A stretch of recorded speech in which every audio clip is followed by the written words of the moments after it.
Un solo error del Pentágono terminó costando miles de millones de dólares y sacudiendo decisiones en todo el mundo. Primero hubo una decisión aparentemente técnica, luego una implementación torpe y al final la factura. Equipos inútiles, contratos interminables y reputaciones dañadas. Piensa en comprar una casa sin mirar los cimientos. Al principio todo luce bien, pero cuando llega la tormenta, todo se viene abajo. Esa imagen simple explica lo que pasó a escala gigante.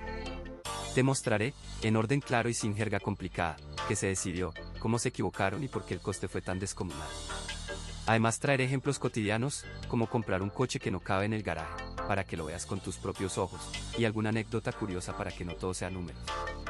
Quédate hasta el final y te llevarás 3 lecciones prácticas que sirven para el gobierno, una empresa o la próxima vez que compres algo caro. Evitar un desastre, evita llorar sobre la factura. Contexto histórico y expectativas. Durante décadas el Pentágono ha intentado equilibrar 3 objetivos que a menudo chocan: superioridad tecnológica, rapidez para desplegar capacidades y control del gasto. Al principio, la idea era sencilla: si las Fuerzas Armadas cuentan con equipos mejores, se reduce el riesgo en combate. Así nació la expectativa de proyectos ambiciosos que combinaran muchas funciones en una sola plataforma. Era razonable pensar que fabricar menos modelos pero más avanzados reduciría la logística y los costos a largo plazo. En la práctica, la ambición se topó con la realidad industrial. Se buscó, por ejemplo, un avión que sirviera a varias ramas del ejército.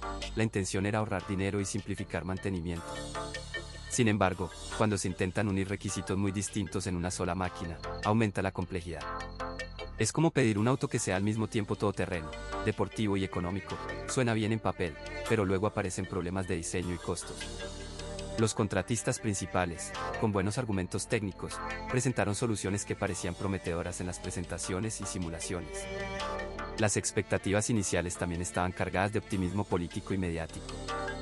Hacer anuncios ambiciosos ayuda a obtener apoyo y fondos, pero fomenta cronogramas ajustados y promesas de rendimiento que luego resultan difíciles de cumplir. La presión por cumplir fechas lleva a probar prototipos incompletos o a aceptar riesgos técnicos mayores de los aconsejables. Un ejemplo concreto de esa dinámica fue un gran programa de aviónica donde se prometió compatibilidad entre ramas y mejoras furtivas. La realidad mostró que adaptar un diseño para uso naval, aéreo y de despegue vertical complica todo el desarrollo. Además, la relación entre el Pentágono y la industria influye mucho en lo que se espera y en lo que finalmente se obtiene. Las empresas buscan contratos largos y estables.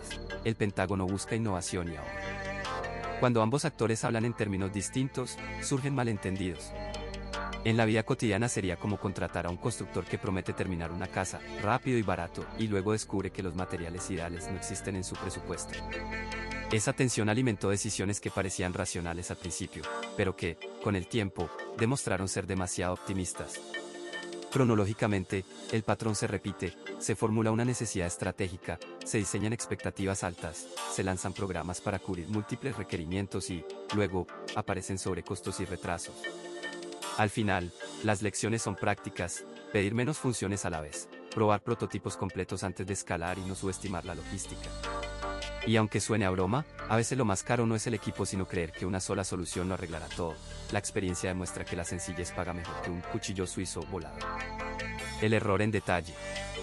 El error más costoso se expresó principalmente en la decisión de avanzar con la producción antes de haber terminado las pruebas y de haber cerrado de forma estable los requisitos del sistema.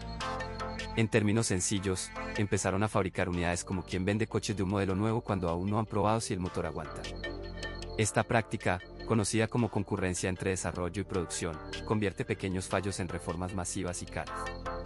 En la práctica eso sucedió así: se definieron necesidades ambiciosas y cambiantes, los contratistas comenzaron a construir piezas y cuerpos, y mientras tanto los ingenieros seguían descubriendo problemas en la integración de software, sensores y sistemas de armas. Bajo presión política y para no frenar la industria, se optó por seguir fabricando.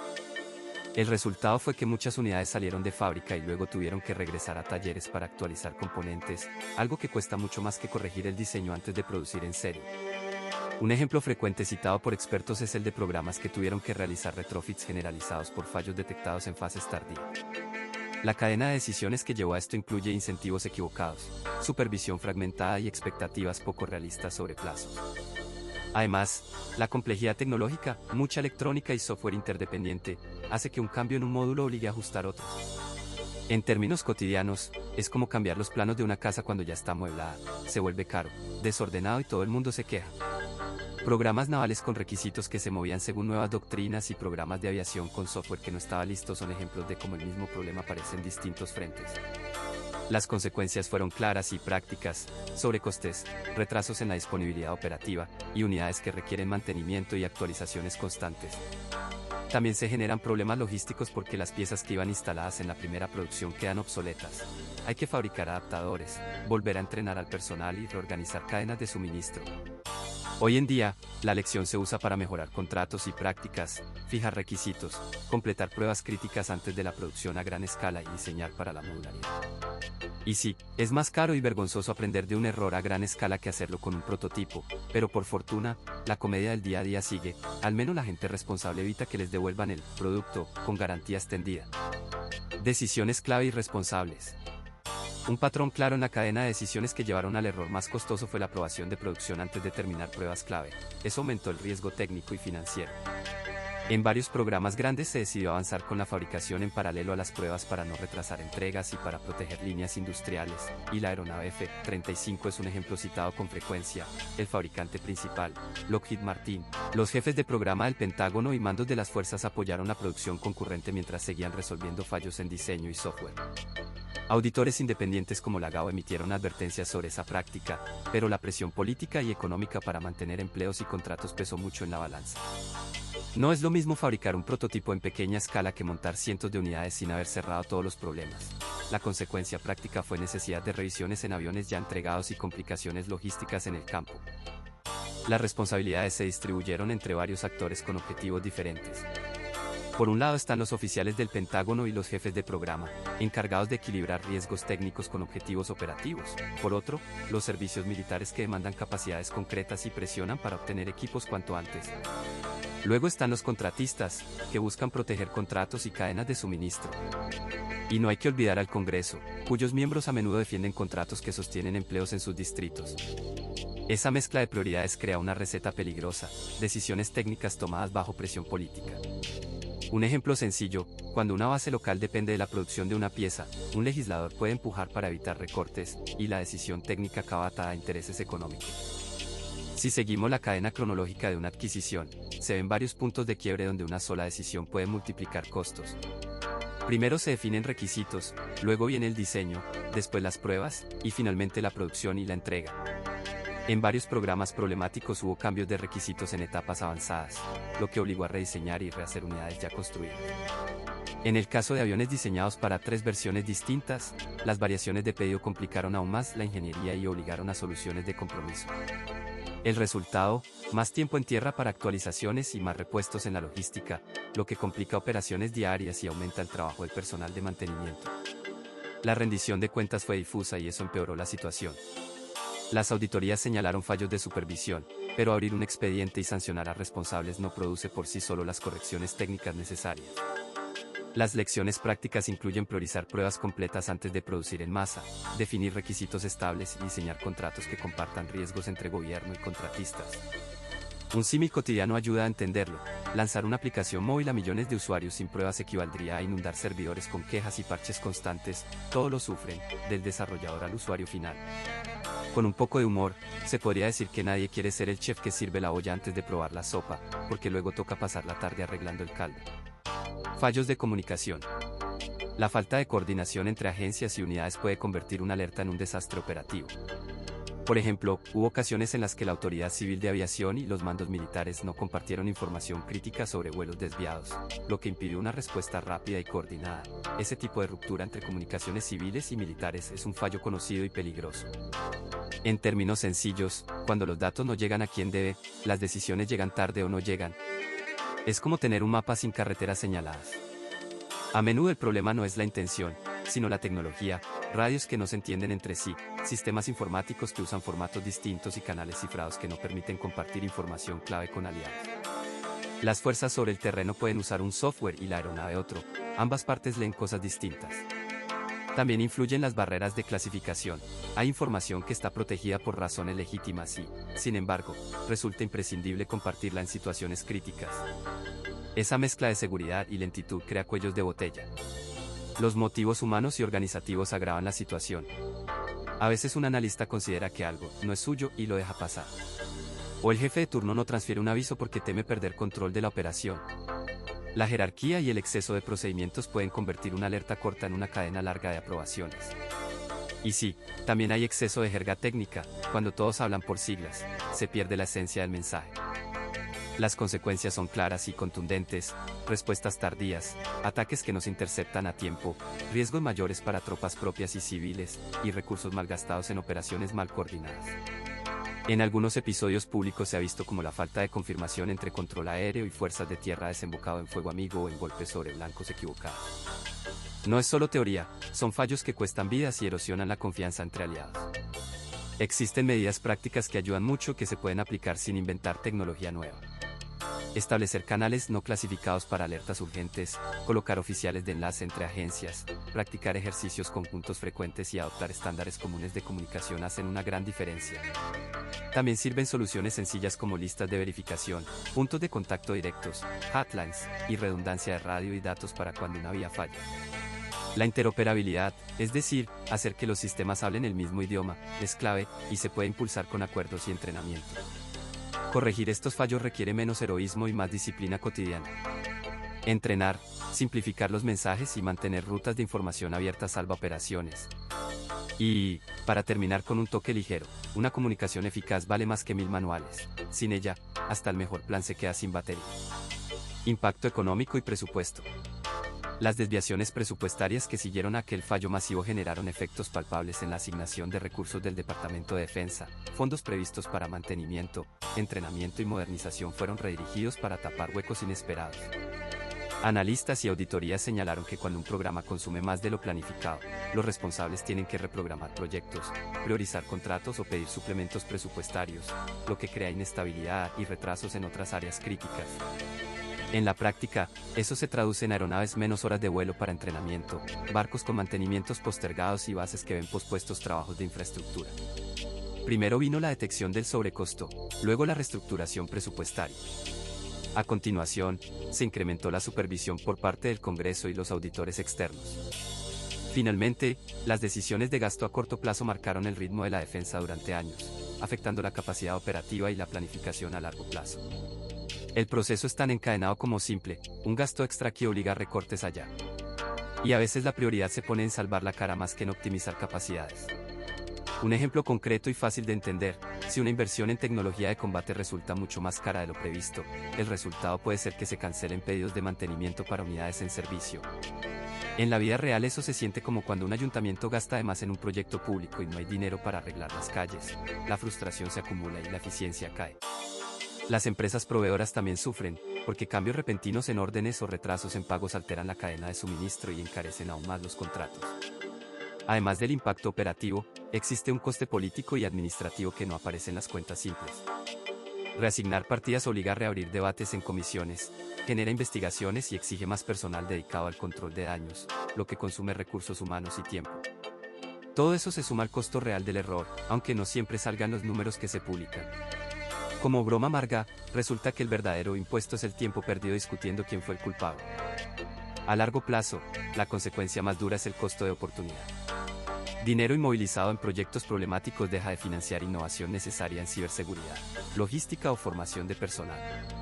De forma práctica, eso puede significar menos ejercicios conjuntos con aliados o menos inversión en tecnologías más eficientes.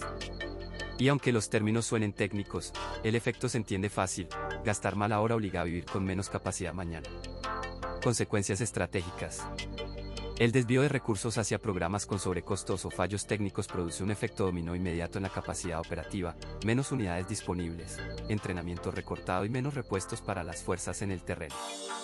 Esto reduce la disuasión, que no es más que la capacidad de convencer a un posible adversario de que atacar no le conviene. Un ejemplo real y conocido es el programa del avión F-35, que ha experimentado retrasos y costos crecientes, lo que ha obligado a recortar compras y posponer la renovación de flotas antiguas. El resultado práctico es que algunos aliados y unidades quedan con menos aviones listos para una crisis. Y sí, cuando hay menos aviones listos, las decisiones en la mesa de mando se vuelven menos cómodas. Nadie quiere improvisar en pleno vuelo. A medio plazo aparece la reconfiguración del presupuesto de defensa: gasto en reparación y mantenimiento sube, mientras que la inversión en innovación y adquisición de nuevas capacidades baja. Eso crea un círculo vicioso. Por ejemplo, Si la mayor parte del dinero se destina a corregir un programa problemático, proyectos de ciberdefensa o vigilancia pueden quedarse sin financiación, con la consecuencia de haber preparado peor al ejército para amenazas modernas. En términos sencillos, arreglar lo roto hoy puede impedir que se construya lo necesario para mañana. Las alianzas también sufren consecuencias tangibles. Socios que dependen de cierto equipo de apoyo logístico pueden dudar de la fiabilidad del socio proveedor. Esa pérdida de confianza no se recupera de inmediato. En la práctica, algunos aliados han buscado diversificar sus compras o acelerar alternativas, porque no quieren quedar desprotegidos si el principal proveedor falla. Esto puede llevar a fragmentación de estándares y a mayores costes para operar en conjunto, algo que complica misiones conjuntas y ejercicios multinacionales. En la jerga, menos interoperabilidad, más dolores de cabeza en el hangar. A nivel estratégico, los adversarios observan y aprenden. Cuando ven debilidades en capacidades claves o retrasos sistemáticos, pueden modificar su comportamiento, aumentar presión diplomática, intensificar operaciones de influencia o avanzar en áreas donde perciben una ventana de oportunidad. No es ciencia ficción, es cálculo. Si una fuerza tarda en reacondicionar su flota o en desplegar recursos, un rival puede probar esa demora con maniobras limitadas y medir la respuesta. Es como tocar la baranda para ver si alguien reacciona. Si no hay respuesta firme, la tentación de probar más suele crecer. Finalmente, hay un impacto en la industria y el talento. Grandes errores en programas claves incentivan la entrada de nuevos proveedores y hacen que expertos se vayan a sectores menos volátiles. A largo plazo eso empobrece la base industrial y la capacidad de innovar internamente. Para usar una imagen sencilla, si la fábrica principal se atasca, las reparaciones tardan más, y la próxima generación de técnicos buscará trabajo donde haya menos sorpresas. Un toque de humor sirve aquí. Nadie quiere trabajar en una cadena de montaje donde el presupuesto se comporta como un bromista impredecible. Lecciones técnicas y logísticas. Producir equipos a gran escala antes de completar las pruebas suele encarecer y retrasar proyectos de defensa. Este enfoque, conocido como concurrencia, obliga a rehacer piezas y actualizar lotes ya fabricados cuando aparecen fallos en pruebas posteriores. Un ejemplo real se ve en programas de aviación militar donde, al descubrir incompatibilidades entre sensores y software una vez en vuelo, fue necesario retirar naves del servicio para instalar nuevas versiones. Eso claramente genera gastos extra y cuellos de botella logísticos. El software se ha convertido en el corazón de muchos sistemas modernos, y con ello llegaron problemas de integración que no se previeron. Cuando cientos de subsistemas, radar, comunicaciones, controles de vuelo, tienen que hablar entre sí, la falta de estándares comunes complica todo. En términos simples, si cada componente usa su propio idioma, se necesita un traductor caro y lento. Por eso la solución técnica pasa por arquitecturas abiertas y módulos intercambiables que permitan actualizar partes sin desarmar el sistema entero. La logística falla no solo por piezas defectuosas sino por cadenas de suministro frágil. Dependencia de un único proveedor para componentes críticos puede tener una flota entera si ese proveedor tiene problemas. También la falta de repuestos en el punto de uso convierte averías pequeñas en paradas largas. La lección práctica es diversificar proveedores, mantener reservas estratégicas cuando haga falta y diseñar para un mantenimiento sencillo. Ojo, esto no significa acumular piezas inútiles, sino prever qué se necesita para mantener la capacidad operativa. Hay soluciones concretas y probadas que reducen riesgos y costos. Primero, probar ampliamente en prototipos y realizar entregas incrementales evita sorpresas masivas. Segundo, adoptar contratos basados en desempeño alinea incentivos. El proveedor gana si el sistema funciona en el campo. Tercero, emplear herramientas digitales, modelos virtuales o gemelos digitales. Permite simular fallos y optimizar mantenimiento sin tocar hardware. Por último, la formación logística debe tratarse como parte integral del proyecto. No sirve tener tecnología punta si nadie en la base sabe mantenerla correctamente. Y sí, suena menos glamuroso que un nuevo avión, pero un buen sistema de repuestos mantiene todo volando. Es la diferencia entre gloria y una larga espera en la pista. Reacciones públicas y mediáticas. Cuando un fallo del Pentágono llega al público se activa una cadena de reacciones que mezcla indignación, curiosidad y desenfado en redes sociales. Primero aparecen los titulares. Cadenas nacionales y portales de noticias sacan la historia a la luz. Los reporteros buscan testimonios y las voces oficiales dan explicaciones formales. Luego las redes sociales amplifican lo que dijeron los medios tradicionales y lo convierten en debate inmediato. Memes, hilos largos y videos cortos compiten por resumir el desastre en 280 caracteres o en un gag de 20 segundos. Una respuesta típica incluye investigación periodística profunda. Por ejemplo, filtraciones de documentos por parte de plataformas de publicación provocaron una avalancha de análisis y artículos de fondo. También han circulado imágenes que, al hacerse públicas, generaron condenas amplias en prensa internacional y en foros ciudadanos. En paralelo, surgen editoriales en diarios de referencia pidiendo rendición de cuentas, y los programas de entrevistas obligan a responsables a dar explicaciones en vivo. Los canales de noticias suelen repetir declaraciones oficiales y luego contrastarlas con testimonios locales o reportes independientes. El contraste es lo que mantiene la historia en la agenda pública.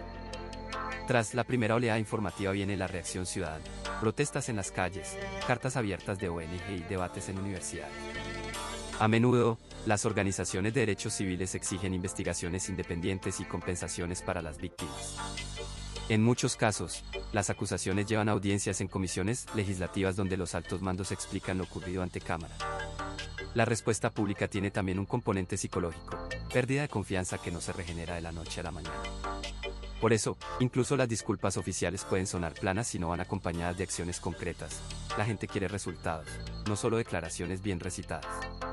Los comentaristas y el humor público actúan como termómetros sociales. Los columnistas escriben piezas que van desde el análisis frío hasta la sátira mordaz.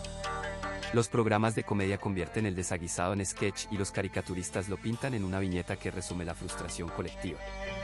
A veces la burla ayuda a digerir el escándalo, otras, lo vuelve aún más punzante. Finalmente, la cobertura sostenida puede impulsar cambios prácticos, revisiones de protocolos, nuevas normas de supervisión y, en algunos casos, sanciones a responsables.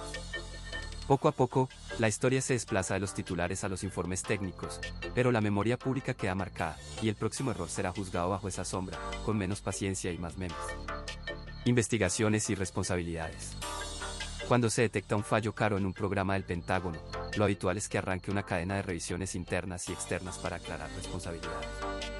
Primero interviene la oficina del Inspector General del Departamento de Defensa, encargada de recopilar documentos, entrevistar a implicados y determinar si hubo mala conducta o simple error administrativo. Al mismo tiempo, la Government Accountability Office puede realizar auditorías independientes para evaluar la gestión del proyecto y emitir recomendaciones concretas. Estas entidades no andan con rodeos, buscan pruebas, rastrean decisiones y delinean una narrativa clara de lo ocurrido. A veces la causa es compleja y a veces es tan simple como estimaciones mal hechas. En ambos casos hacen falta papeles, correos y reuniones bien documentadas. Luego comienza la fase de exposición y control público. Se celebran audiencias ante los comités correspondientes del Congreso donde responsables y testimonios explican lo sucedido, y allí se contrastan versiones. Si aparecen indicios de fraude o de violaciones contractuales, el caso puede derivarse a fiscales o a oficinas que manejan sanciones administrativas. En paralelo se evalúan los contratos para ver si es posible renegociarlos o, en casos extremos, cancelarlos.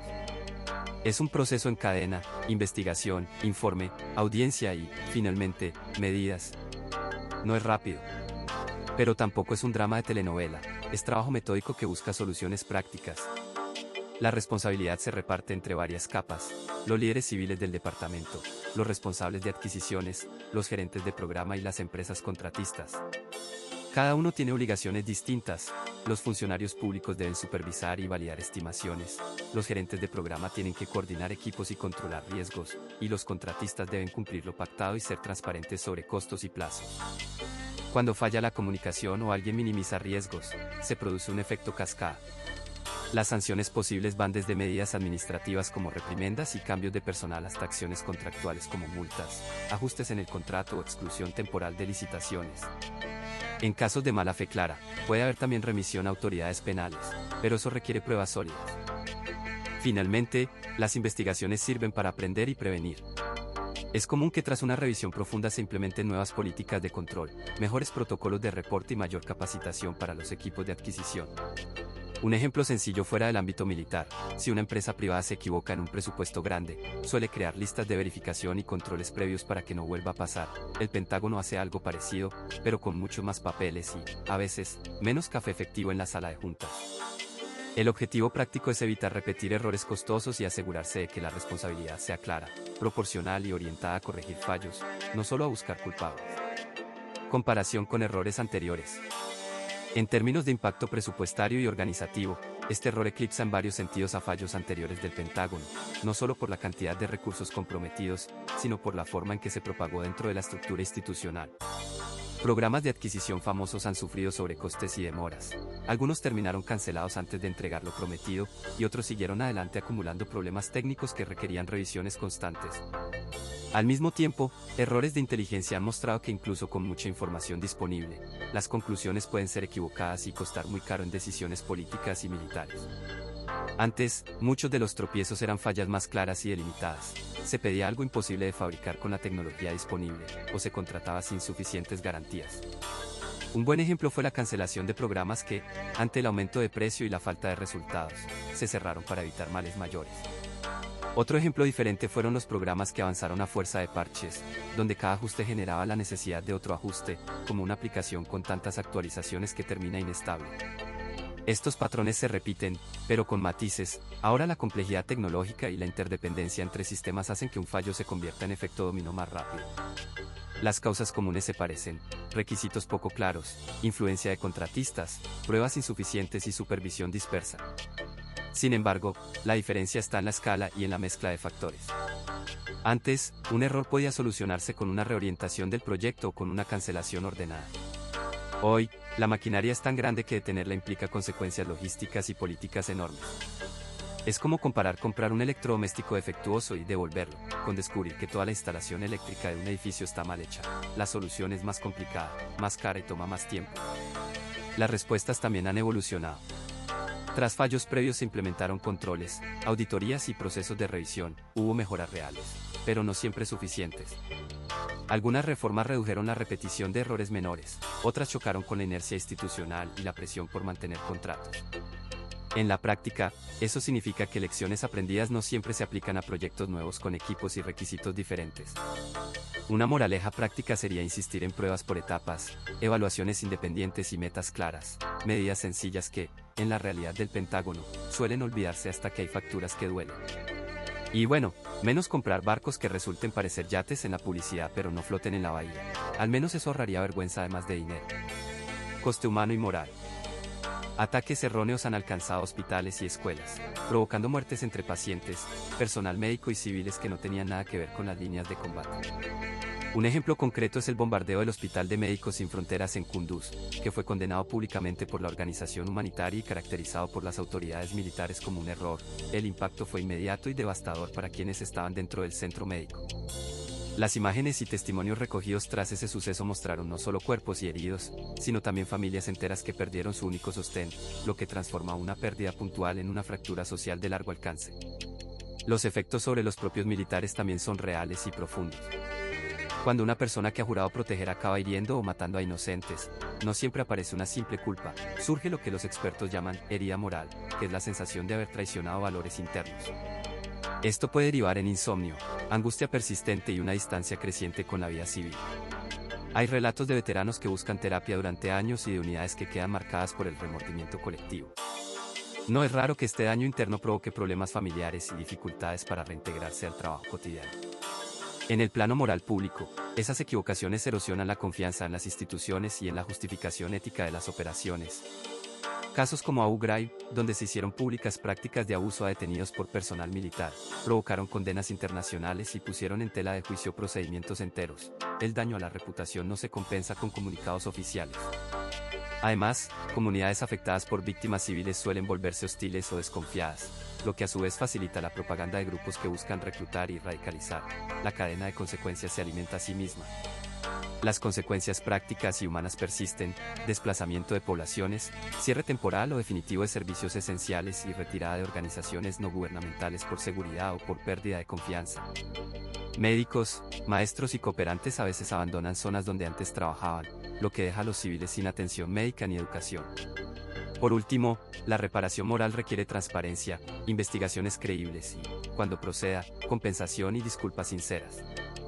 No es una receta mágica para arreglar todo, pero sin esas medidas la herida se infecta y los costos humanos se acumulan, y, francamente, nadie gana puntos de popularidad cometiendo errores de ese calibre.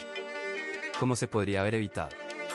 Una de las causas más repetidas de errores caros en programas del Pentágono es empezar la producción antes de terminar las pruebas, es decir, fabricar a gran escala mientras todavía se descubre que funciona y que no.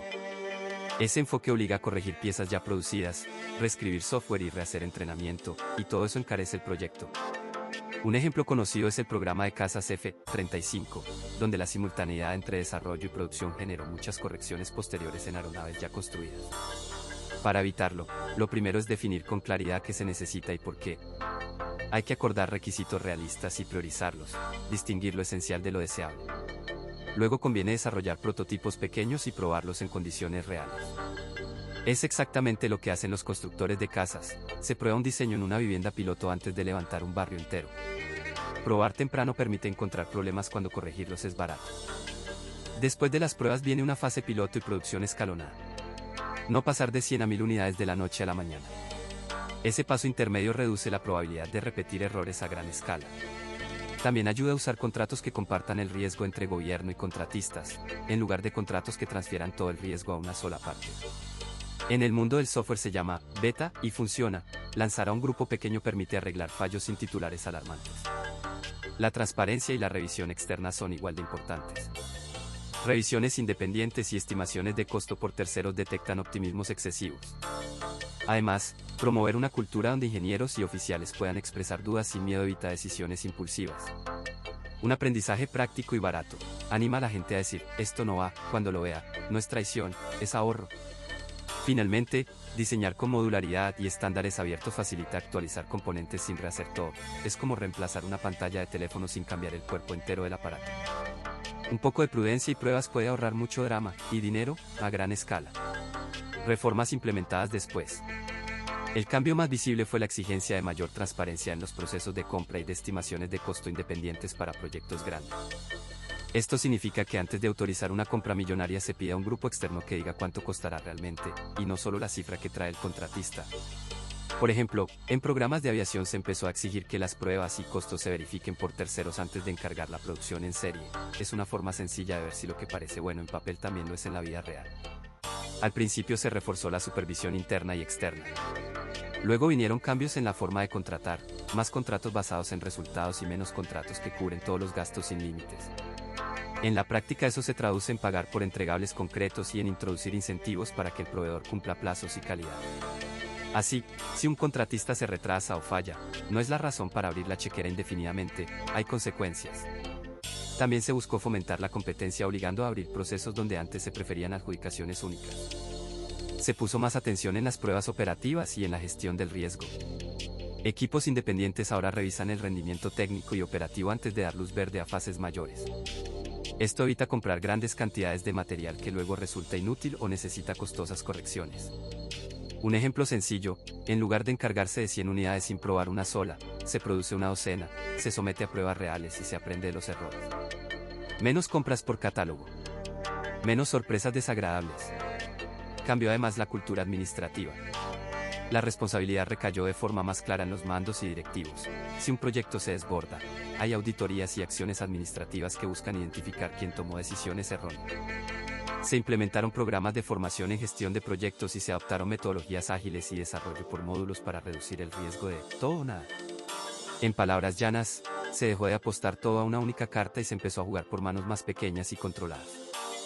Finalmente, las reformas introdujeron mejores herramientas para monitorear el gasto y el desempeño, auditorías continuas, reportes periódicos al Congreso y sanciones más firmes para prácticas contractuales inadecuadas. En la práctica, un programa que antes podía crecer sin control ahora tiene puntos de corte donde se evalúa su viabilidad. Resultado, se reducen las compras impulsivas, se incrementa la rendición de cuentas y se obligan a los contratistas a entregar lo prometido. Y sí, la burocracia ganó algo de papel extra, pero a cambio, hay menos excusas para que el dinero desaparezca misteriosamente. Humor y anécdotas improbables. Auditorías internas y reportajes periodísticos han puesto de relieve facturas por objetos cotidianos a precios extremadamente altos, y esas cifras se transformaron en chistes públicos. El célebre caso del martillo de $400 y el asiento de inodoro de $600 se convirtieron en símbolos fáciles de entender del despilfarro y, por eso, en materia prima para anécdotas. No son leyenda urbana, proceden de investigaciones y el examen de contratos que mostraron cómo costos indirectos y cláusulas contractuales pueden inflar cifras hasta niveles absurdos. La explicación técnica es sencilla y no hace falta jerga. Cuando un proveedor trabaja para el Departamento de Defensa, suma gastos que no verías en una compra normal, como seguros, control de calidad, envío a zonas remotas y requisitos específicos del cliente. A veces se trata de órdenes muy pequeñas o piezas hechas a medida, y eso encarece el artículo. Un martillo común fabricado en serie cuesta poco, pero si la orden exige una certificación especial, embalaje específico y transporte a una base aislada, el precio sube. Es fastidioso, pero lógico en el sistema de contratación que busca cumplimiento estricto antes que ahorro inmediato. De ahí nacen las anécdotas improbables que la gente cuenta en comidas familiares y en columnas satíricas. Por ejemplo, se habla de contratos redactados de forma tan literal que obligaron a pagar por servicios minúsculos o por alternativas inútiles porque la redacción no contempló aspectos prácticos del terreno. Otra historia recurrente cuenta entregas a la base equivocada por un error de dirección. Lo realista es que envíos mal etiquetados generan horas de trabajo extra, listas de inventario desordenadas y caras largas en oficinas de logística.